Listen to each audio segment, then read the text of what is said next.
Hello everyone, I am Parthiban. Welcome to SAP Views. இன்னைக்கு date 18th July 2024.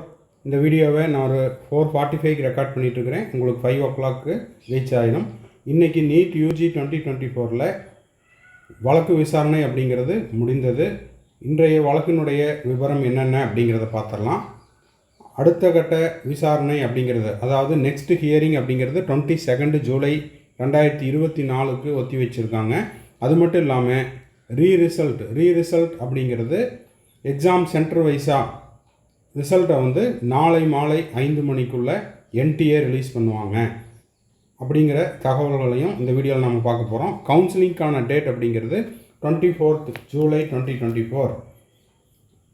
இப்போது என்னென்ன சொல்லியிருக்காங்கங்கிறத பார்த்துடலாம். நீட் தேர்வு முடிவுகளை தேர்வு மையங்கள் வாரியாக, எக்ஸாம் சென்டர் வாரியாக நாளை மாலை 5 மணிக்குள் வெளியிட வேண்டும்.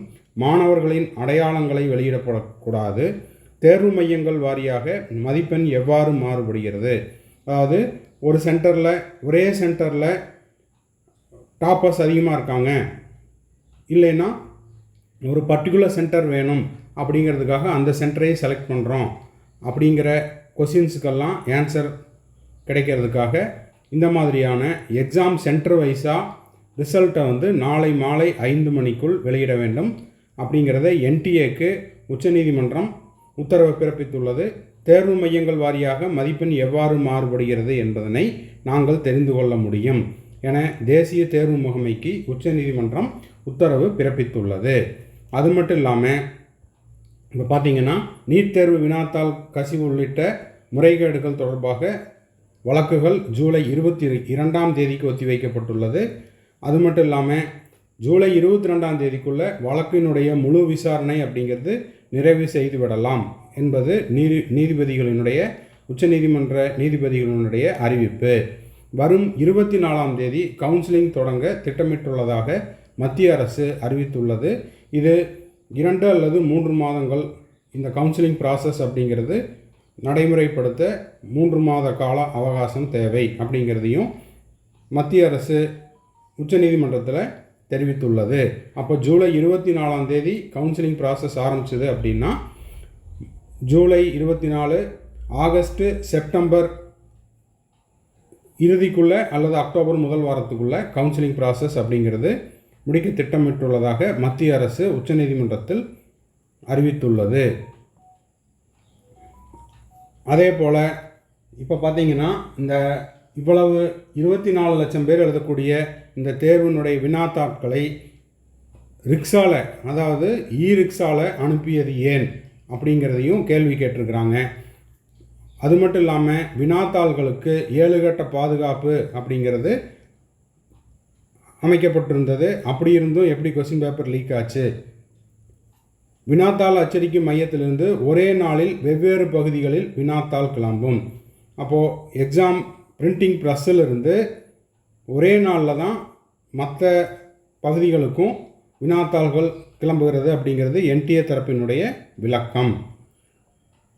7 கட்ட பாதுகாப்புடன் வினாத்தாள் அனுப்பப்பட்டது. இது குறித்து சிபிஐ விசாரணை மத்திய அரசு விளக்கம் அளித்துள்ளது.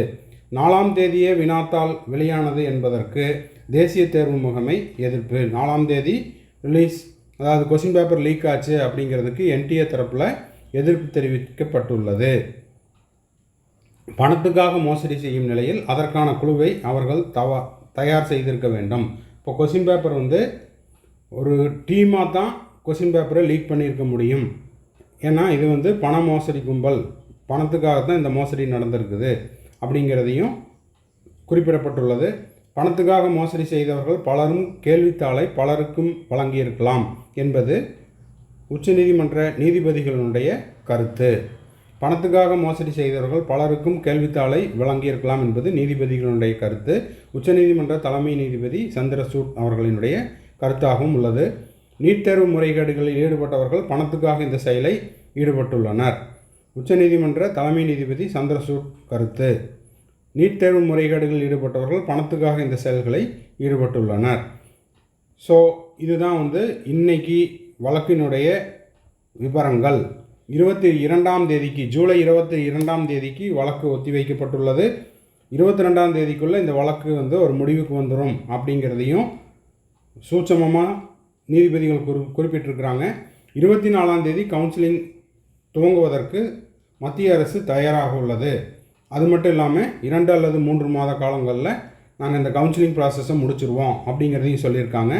அது மட்டும் இல்லாமல் நாளை மாலைக்குள், நாளை அப்படிங்கிறது 19/7/2024 மாலை 5 மணிக்குள் எக்ஸாம் சென்டர் வைஸாக எக்ஸாமினுடைய ரிசல்ட் அப்படிங்கிறது வெளியிடப்படும். இது எதுக்காக அப்படின்னா, ஒரு பர்டிகுலர் சென்டரில் மட்டும்தான் ரிசல்ட் டாப்பர்ஸினுடைய எண்ணிக்கை அதிகமாக இருக்குது அப்படிங்கிற அந்த கேள்விக்கு விடை கிடைப்பதற்காக அந்த மாதிரி சொல்லியிருக்காங்க. தேர்வு மையங்கள் வாரியாக மதிப்பெண் எவ்வாறு மாறுபடுகிறது என்பதை நாங்கள் தெரிந்து கொள்ள வேண்டும் என தேசிய தேர்வு முகமைக்கு நீதிமன்றம் உத்தரவு. ஸோ இந்த வீடியோ உங்களுக்கு யூஸ்ஃபுல்லாக இருந்துச்சுன்னா மறக்காமல் லைக் பட்டனை ப்ரெஸ் பண்ணிடுங்க. SAPVS யூடியூப் சேனலுக்கு சப்ஸ்கிரைப் பண்ணாதவங்க சப்ஸ்கிரைப் பண்ணிவிட்டு பெல் ஐக்கானை கிளிக் பண்ணி வச்சுக்கோங்க. இந்த வீடியோவை உங்கள் friends circle, relative circle, neighbour circle எல்லாத்துக்கும் இந்த வீடியோவை ஷேர் பண்ணுங்கள். மறுபடியும் அடுத்த வீடியோவில் அடுத்த ஒரு அப்டேட்டோட மீட் பண்ணலாம். Till then, bye, see you, have a nice day and thanks for watching.